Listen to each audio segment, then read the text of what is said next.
I'm so glad that you are here. Relax, forget about the day, and listen to a story or two.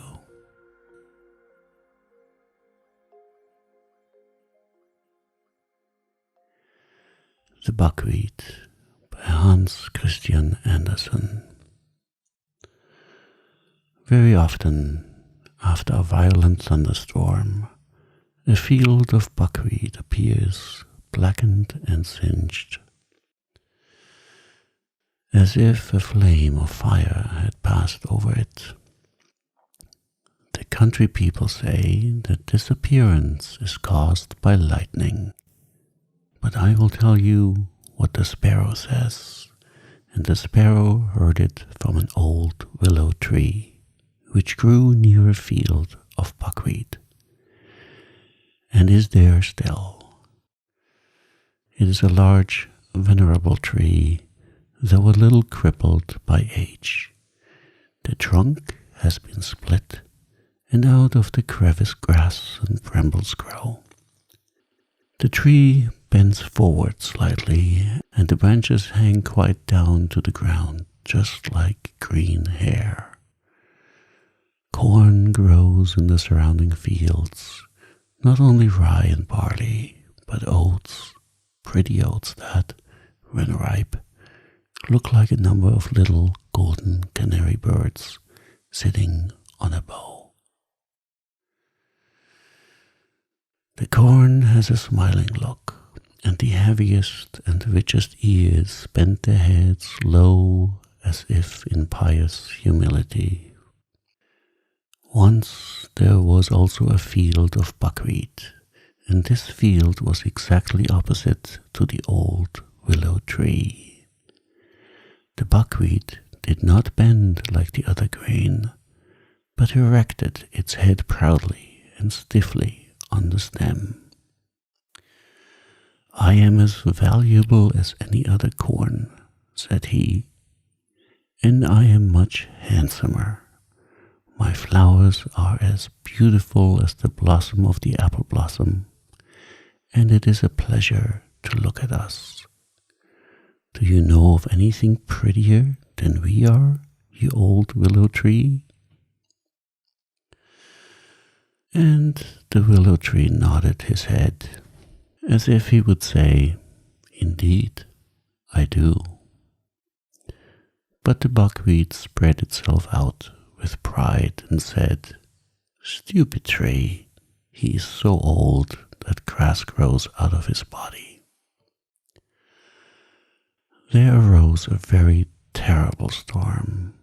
All the field flowers folded their leaves together, or bowed their little heads, while the storm passed over them.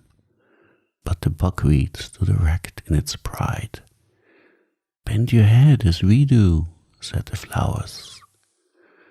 "I have no occasion to do so," replied the buckwheat. "Bend your head as we do," cried the ears of corn. "The angel of the storm is coming, his wings spread from the sky above to the earth beneath. He will strike you down before you can cry for mercy." "But I will not bend my head," said the buckwheat. "Close your flowers and bend your leaves," said the old willow tree. "Do not look at the lightning when the cloud bursts. Even man cannot do that. In a flash of lightning heaven opens and we can look in, but the sight will strike even human beings blind. What then must happen to us, who only grow out of the earth, and are so inferior to them, if we venture to do so?" "Inferior indeed," said the buckwheat. "Now I intend to have a peep into heaven." Proudly and boldly he looked up, while the lightning flashed across the sky as if the whole world were in flames. When the dreadful storm had passed, the flowers and the corn raised their drooping heads in the pure still air, refreshed by the air, but the buckwheat lay like a weed in the field, burned to blackness by the lightning. The branches of the old willow tree rustled in the wind, and large water drops fell from his green leaves as if the old willow were weeping. When the sparrows asked why he was weeping, when all around him seemed so cheerful, "See," they said, "how the sun shines and the clouds float in the blue sky. Do you not smell the sweet perfume from flower and bush? Wherefore do you weep, old willow tree?" Then the willow told them of the haughty pride of the buckwheat and of the punishment which followed in consequence. This is the story told to me by the sparrows one evening when I begged them to relate some tale to me.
The Butterfly by Hans Christian Andersen.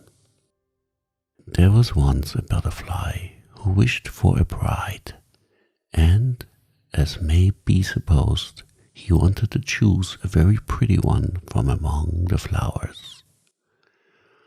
He glanced with a very critical eye at all the flower beds, and found that the flowers were seated quietly and demurely on their stalks, just as maidens should sit before they are engaged.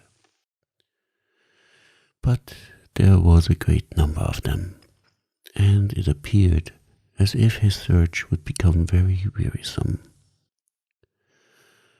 The butterfly did not like to take too much trouble, so he flew off on a visit to the daisies. The French call this flower Marguerite, and they say that the little daisy can prophesy. Lovers pluck off the leaves, and as they pluck each leaf, they ask a question about their lovers. Thus, does he or she love me? Ardently? Distractedly? Very much? A little? Not at all? And so on. Everyone speaks these words in his own language. The butterfly came also to Marguerite to inquire, but he did not pluck off her leaves. He pressed a kiss on each of them, for he thought there was always more to be done by kindness. "Darling Marguerite Daisy," he said to her, "you are the wisest woman of all the flowers. Pray tell me which of the flowers I shall choose for my wife. Which will be my bride? When I know, I will fly directly to her and propose." But Marguerite did not answer him. She was offended that he should call her a woman when she was only a girl. And there is a great difference. He asked her a second time, and then a third, but she remained dumb and answered not a word. When he would wait no longer, but flew away to commence his wooing at once. It was in the early spring, when the crocus and the snowdrop were in full bloom. "They are very pretty," thought the butterfly, "charming like little lasses, but they are rather formal." Then, as the young lads often do, he looked out for the elder girls. He next flew to the anemones. These were rather sour to his taste, the violet a little too sentimental, the lime blossom too small, and besides, there was such a large family of them. The apple blossom, though they looked like roses, bloomed today, but might fall off tomorrow, with the first wind that blew, and he thought that a marriage with one of them might last too short a time. The pea blossom pleased him most of all. She was white and red, graceful and slender, and belonged to those domestic maidens who have a pretty appearance and can yet be useful in the kitchen. He was just about to make her an offer, when close by the maiden he saw a pod with a withering flower hanging at the end. "Who is that?" he asked. "That is my sister," replied the pea blossom. "Oh, indeed, and you will be like her some day," said he, and he flew away directly, for he felt quite shocked. A honeysuckle hung forth from the edge in full bloom, but there were so many girls like her, with long faces and sallow complexions. No, he did not like her, but which one did he like? Spring went by and summer drew towards its close. Autumn came, but he had not decided. The flowers now appeared in their most gorgeous robes, but all in vain. They had not the fresh, fragrant air of youth, for the heart asks for fragrance, even when it is no longer young, and there is very little of that to be found in the dahlias or the dry chrysanthemums. Therefore, the butterfly turned to the mint on the ground. "You know, this plant has no blossom, but it is sweetness all over, full of fragrance from head to foot, with the scent of a flower in every leaf." "I will take her," said the butterfly, and he made her an offer. But the mint stood silent and stiff as she listened to him. At last she said, "Friendship, if you please, nothing more. I am old and you are old, but we may live for each other just the same. As to marrying, no, don't let us appear ridiculous at our age." And so it happened that the butterfly got no wife at all. He had been too long choosing, which is always a bad plan, and the butterfly became what is called an old bachelor. It was late in the autumn, with rainy and cloudy weather. The cold wind blew over the bowed backs of the willows, so that they creaked again. It was not the weather for flying about in summer clothes, but fortunately the butterfly was not out in it, He had got a shelter by chance. It was in a room heated by a stove and as warm as summer. He could exist here, he said, well enough. But it is not enough merely to exist, said he. I need freedom, sunshine, and a little flower for a companion. Then he flew against the window pane and was seen and admired by those in the room, who caught him and stuck him on a pin in a box of curiosities. They could not do more for him. Now I am perched on a stalk, like the flowers, said the butterfly. It is not very pleasant, certainly. I should imagine it is something like being married, for here I am stuck fast.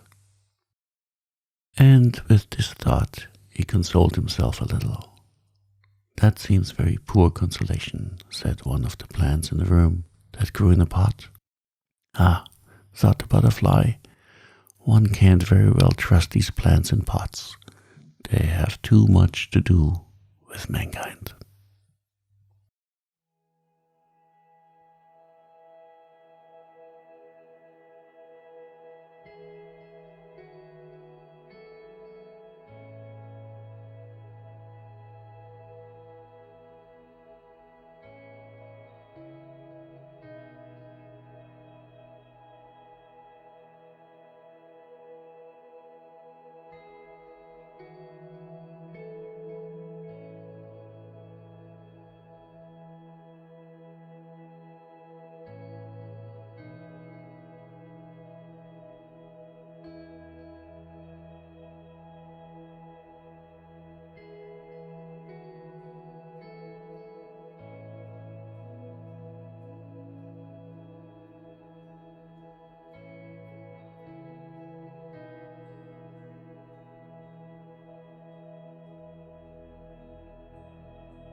A Cheerful Temper by Hans Christian Andersen.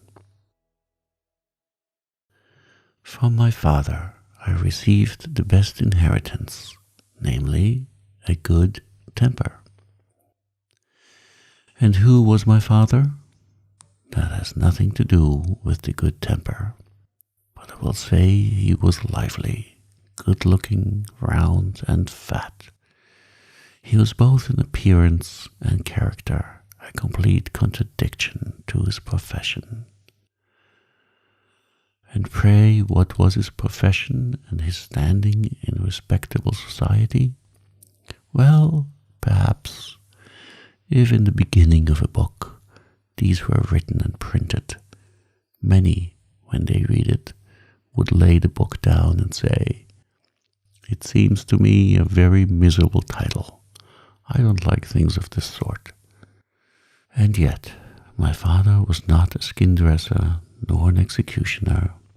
On the contrary, his employment placed him at the head of the grandest people of the town, and it was his place by right.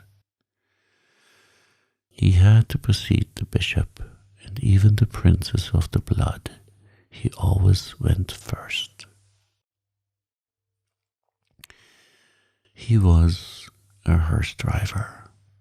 There, now, the truth is out, and I will own that when people saw my father perched up in front of the omnibus of death, dressed in his long white black cloak and his black-edged three-cornered hat on his head, and then glanced at his round, jocund face, round as the sun, they could not think much of sorrow or the grave.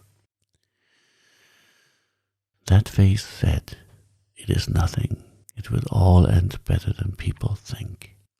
So I have inherited from him not only my good temper, but a habit of going often to the churchyard, which is good when done in a proper humor.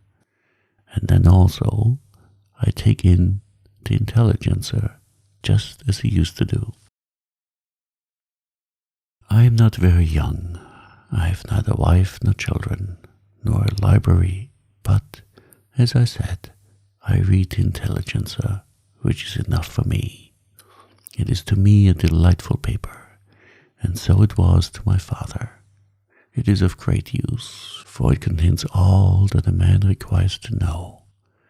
The names of the preachers at the church, and the new books which are published, where houses, servants, clothes, and provisions may be obtained.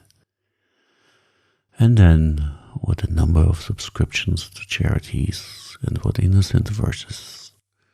Persons are seeking interviews and engagements, as so plainly and naturally stated. Certainly, a man who takes in the Intelligencer may live merrily and be buried contently, and by the end of his life will have such a capital stock of paper that he can lie on soft bed of it, unless he prefers wood shavings for his resting place. The newspaper and the churchyard were always exciting objects to me. My walks to the latter were like bathing places to my good humor. Everyone can read the newspaper for himself, but come with me to the churchyard while the sun shines and the trees are green, and let us wander among the graves. Each one of them is like a closed book, with the back uppermost, on which we can read the title of what the book contains. But nothing more. I had a great deal of information from my father, and I have noticed a great deal myself. I keep it in my diary, in which I write for my own use and pleasure a history of all who lie here, and a few more beside. Now we are in the churchyard, here behind the white iron railings. Once a rose tree grew, it is gone now, but a little bit of evergreen from a neighboring grave stretches out its green tendrils and makes some appearance. There rests a very unhappy man, and yet while he lived he might be said to occupy a very good position. He had enough to live upon, and something to spare. But owing to his refined tastes, the least thing in the world annoyed him. If he went to a theater of an evening, instead of enjoying himself, he would be quite annoyed if the machinist had put too strong a light into one side of the moon, or if the representations of the sky hung over the scene when they ought to have hung behind them, or if a palm tree was introduced into a scene representing a zoological gardens of Berlin, or a cactus in a view of Tyrol, or a beech tree in the north of Norway.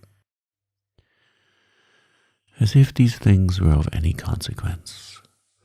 Why did he not leave them alone? Who would trouble themselves about such trifles, especially at a comedy where everyone is expected to be amused? Then sometimes the public applauded too much or too little to please him, They are like wet wood, he would say, looking around to see what sort of people were present. This evening nothing fires them. Then he would vex and fret himself because they did not laugh at the right time, or because they laughed in the wrong places. And so he fretted and worried himself till at last the unhappy man fretted himself into the grave. Here rests a happy man, that is to say, a man of high birth and position, which was very lucky for him. Otherwise, he would have been scarcely worth notice. It is beautiful to observe how wisely nature orders these things. He walked about in a coat embroidered all over, and in drawing rooms of society looked just like one of those rich pearl-embroidered bell pulls, which are only made for show. And behind them always hangs a good thick cord for use. This man also had a stout, useful substitute behind him, who did duty for him and performed all his dirty work, and there are still, even now, these serviceable cords behind other embroidered bell ropes. It is all so wisely arranged that a man may well be in a good humor. Here rests, it makes one feel mournful to think of him, but here rests a man who, during 67 years, was never remembered to have said a good thing. He lived only in the hope of having a good idea. At last he felt convinced in his own mind that he really had one, and was so delighted that he positively died of joy at the thought of having at last caught an idea. Nobody got anything by it. Indeed, no one even heard what the good thing was. Now I can imagine that this same idea may prevent him from resting quietly in his grave. For suppose that to produce a good effect, it is necessary to bring out his new idea at breakfast, and that he can only make his appearance on earth at midnight, as ghosts are believed generally to do. Why then this good idea would not suit the hour, and the man would have to carry it down again with him into the grave. That must be a troubled grave. The woman who lies here was so remarkably stingy that during her life she would get up in the night and mew, that her neighbors might think she kept a cat. What a miser she was. Here rests a young lady of a good family who would always make her voice heard in society. And when she sang Mi mangia la voce, it was the only true thing she ever said in her life. Here lies a maiden of another description.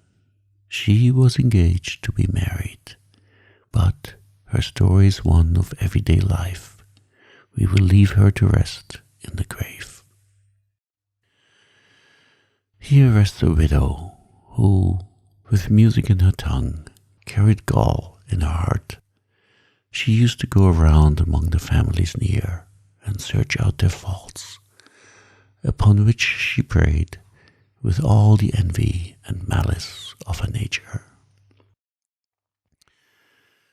This is a family grave. The members of this family held so firmly together in their opinions that they would believe in no order. If the newspapers or even the whole world said of a certain subject, it is so and so, and the little schoolboy declared he had learned quite differently, they would take his assertion as the only true one, because he belonged to the family. And it is well known that if the yard cock belonging to this family happened to crow at midnight, they would declare it was morning, although the watchman and all the clocks in town were proclaiming the hour of 12 at night. The great poet Goethe concludes his Faust with the words, "May be continued." So might our wanderings in the churchyard be continued. I come here often, and if any of my friends, or those who are not my friends, are too much for me, I go out and choose a plot of ground in which to bury him or her. Then I bury them, as it were. There they lie, dead and prowless, till they come back new and better characters. Their lives and their deeds looked at after my own fashion. I write down in my diary, as everyone ought to do. Then, if any of our friends act absurdly, no one need to be vexed about it. Let them bury the offenders out of sight and keep their good temper. They can also read the Intelligencer, which is a paper written by the people, with their hands guided. When the time comes for the history of my life to be bound by the grave, then they will write upon it as my epitaph, "The man with a cheerful temper," and this is my story.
The Daisy by Hans Christian Andersen. Now listen. In the country, close by the high road, stood a farmhouse. Perhaps you have passed by and seen it yourself. There was a little flower garden with painted wooden palings in front of it. Close by was a ditch. On its fresh green bank grew a little daisy. The sun shone as warmly and brightly upon it as on the magnificent garden flowers, and therefore it thrived well. One morning it had quite opened, and its little snow-white petals stood around the yellow center, like the rays of the sun. It did not mind that nobody saw it in the grass, and that it was a poor, despised flower. On the contrary, it was quite happy and turned towards the sun, looking upward and listening to the song of the lark high up in the air. The little daisy was as happy as if the day had been a great holiday, but it was only Monday. All the children were at school, and while they were sitting on the forms and learning their lessons, it sat on its thin green stalk and learned from the sun and from its surroundings how kind God is, and it rejoiced that the song of the little lark expressed so sweetly and distinctly its own feelings. With a sort of reverence, the daisy looked up to the bird that could fly and sang, but it did not feel envious. I can see and hear, it thought. The sun shines upon me, and the forest kisses me. How rich I am. In the garden close by grew many large and magnificent flowers, and strange to say, the less fragrance they had, the haughtier and prouder they were. The peonies puffed themselves up in order to be larger than the roses. But size is not everything. The tulips had the finest colors, and they knew it well too, for they were standing bolt upright like candles. That one might see them the better. In their pride, they did not see the little daisy, which looked over to them and thought, how rich and beautiful they are. I am sure the pretty bird will fly down and call upon them. Thank God that I stand so near and can at least see all their splendor. And while the daisy was still thinking, the lark came flying down, crying, tweet, but not to the peonies and tulips, no, into the grass to the poor daisy.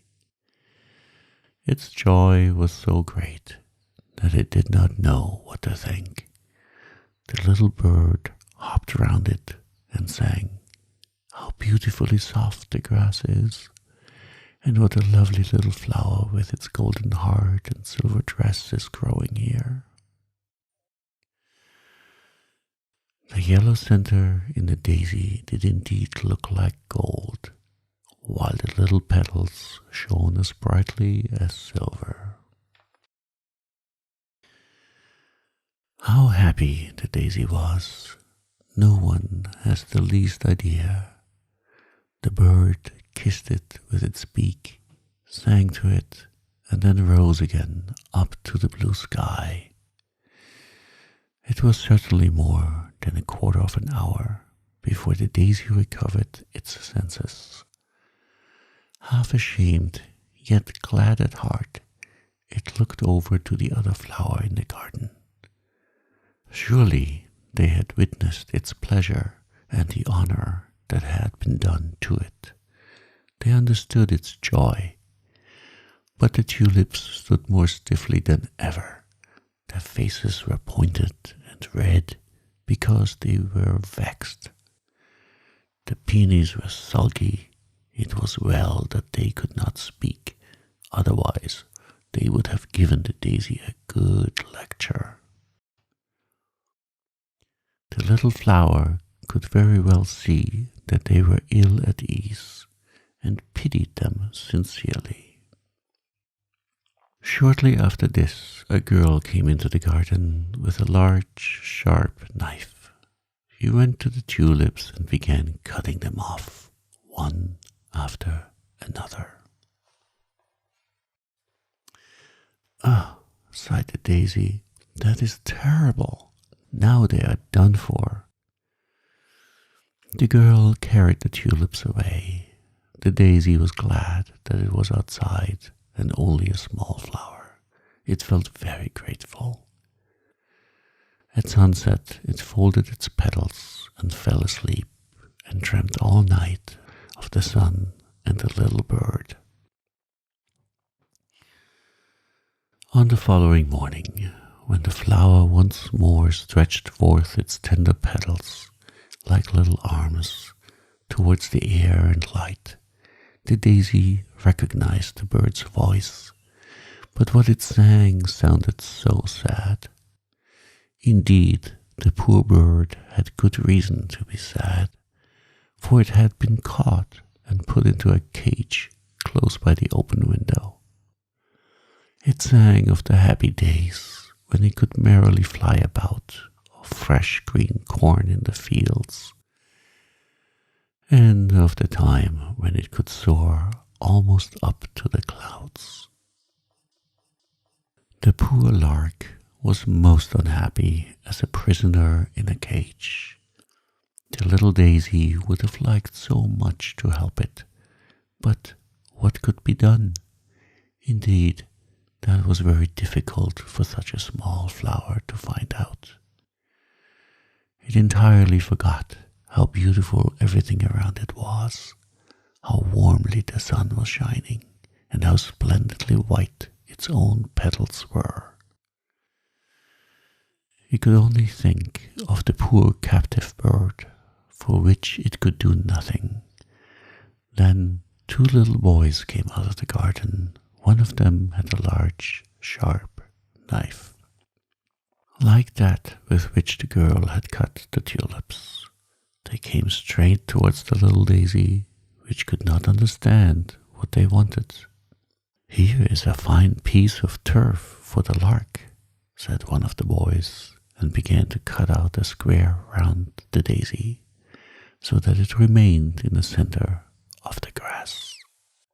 "Pluck the flower off," said the other boy, and the daisy trembled for fear, for to be pulled off meant death to it, and it wished so much to live, as it was to go with the square of turf into the poor captive lark's cage. "No, let it stay," said the other boy. "It looks so pretty." And so it stayed, and was brought into the lark's cage. The poor bird was lamenting its lost liberty and beating its wings against the wires, and the little daisy could not speak or utter a consoling word, much as it would have liked to do so. So the forenoon passed. "I have no water," said the captive lark. "They have all gone out and forgotten to give me anything to drink. My throat is dry and burning. I feel as if I had fire and ice within me. And the air is so oppressive. Alas, I must die and part with the warm sunshine, the fresh green meadows, and all the beauty that God has created." And it thrust its beak into the piece of grass to refresh itself a little. Then it noticed the little daisy and nodded to it and kissed it with its beak and said, "You must also fade in here, poor little flower. You and the piece of grass are all they have given me in exchange for the whole world, which I enjoyed outside. Each little blade of grass shall be a green tree for me, each of your white petals a fragrant flower. Alas, you only remind me of what I have lost." "I wish I could console the poor lark," thought the daisy. "It could not move one of its leaves, but the fragrance of its delicate petals streamed forth, and was much stronger than such flowers usually have. The bird noticed it. Although it was dying with thirst, and in its pain tore up the green blades of grass, but did not touch the flower.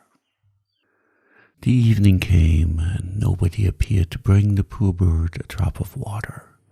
It opened its beautiful wings and fluttered about in its anguish.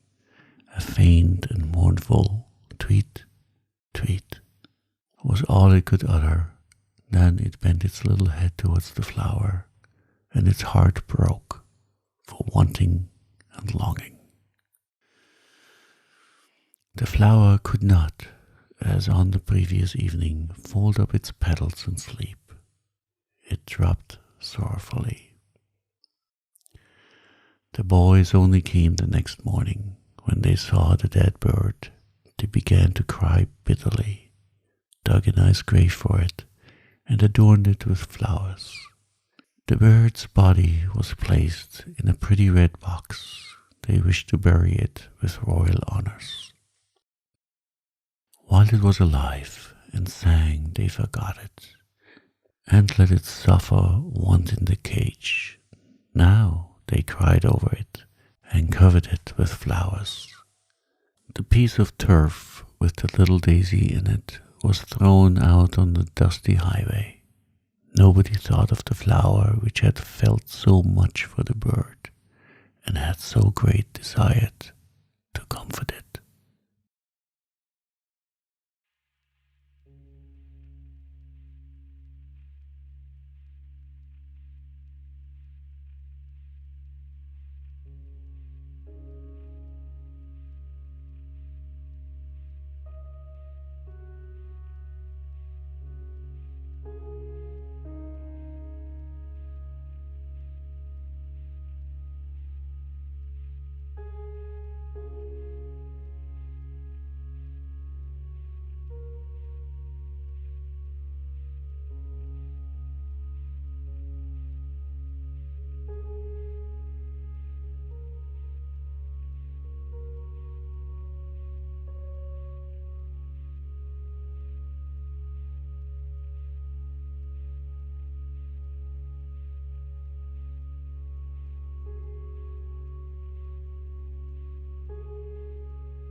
The Darning Needle by Hans Christian Andersen.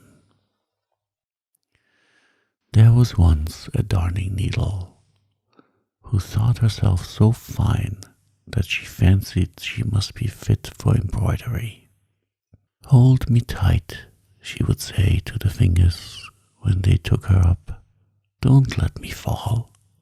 If you do, I shall never be found again. I am so very fine." "That is your opinion, is it?" said the fingers, as they seized her around the body. "See, I am coming with a train," said the darning needle, drawing a long thread after her.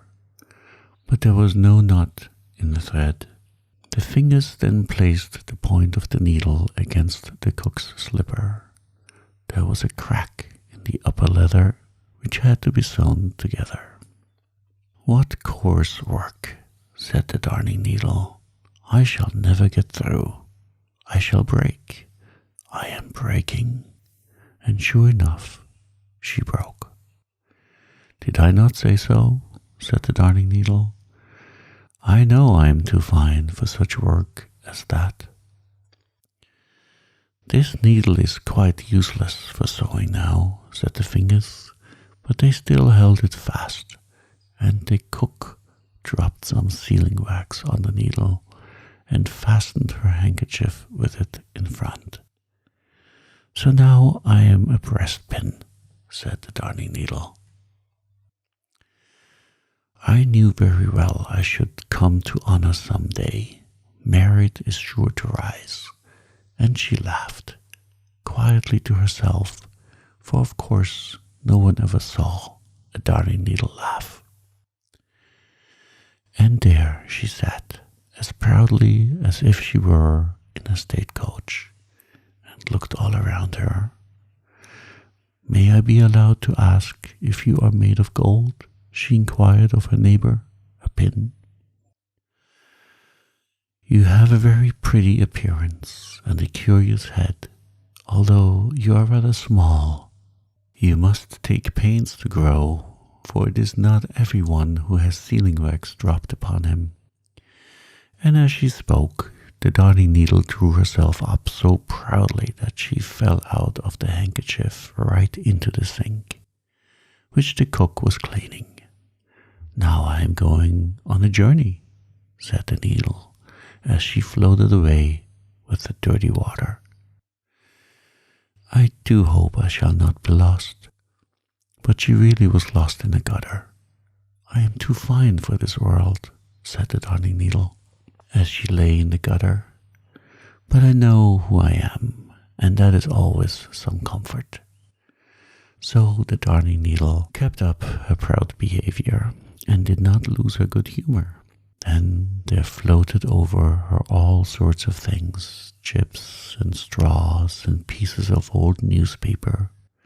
"See how they sail," said the darning needle. "They do not know what is under them. I am here, and here I shall stick. See, there goes a chip, thinking of nothing in the world but himself, only a chip. There's a straw going by now. How he turns and twists about. Don't be thinking too much of yourself, or you may chance to run against a stone. There swims a piece of newspaper. What is written upon it has been forgotten long ago, and yet it gives itself airs. I sit here patiently and quietly. I know who I am, so I shall not move." One day, something lying close to the darning needle glittered so splendidly that she thought it was a diamond. Yet it was only a piece of broken bottle. The darning needle spoke to it because it sparkled and represented herself as a breastpin.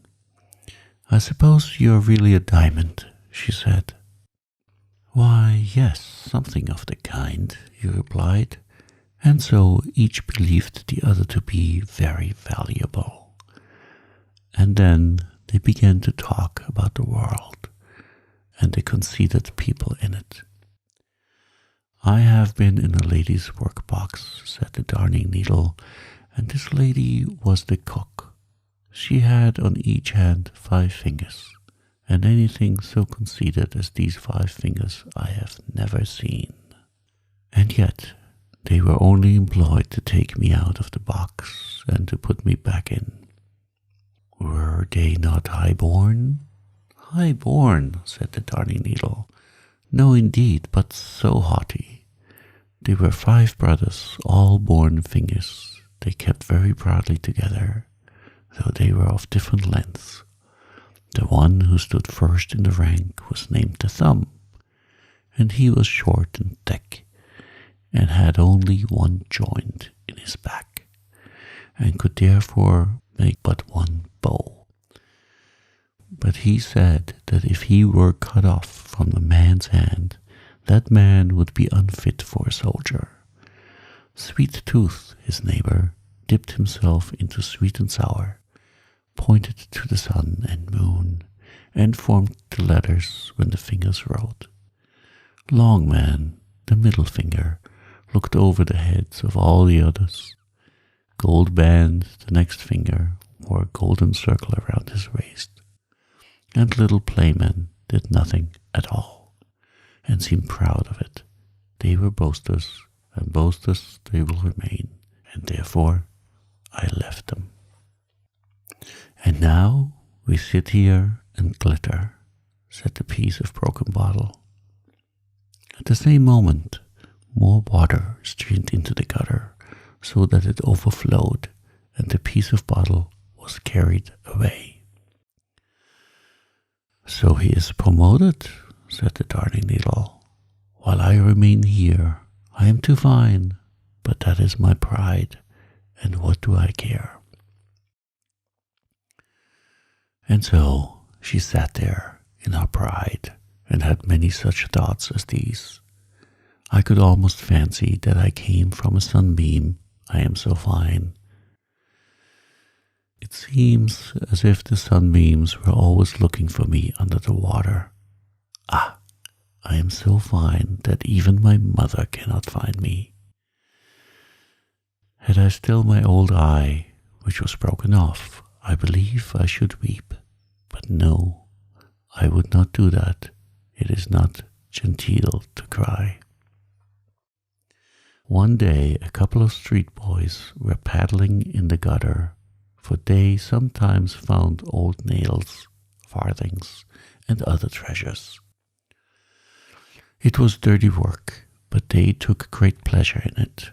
"Hello," cried one, as he pricked himself with the Darning Needle. "Here's a fellow for you." "I am not a fellow, I am a young lady," said the Darning Needle, but no one heard her.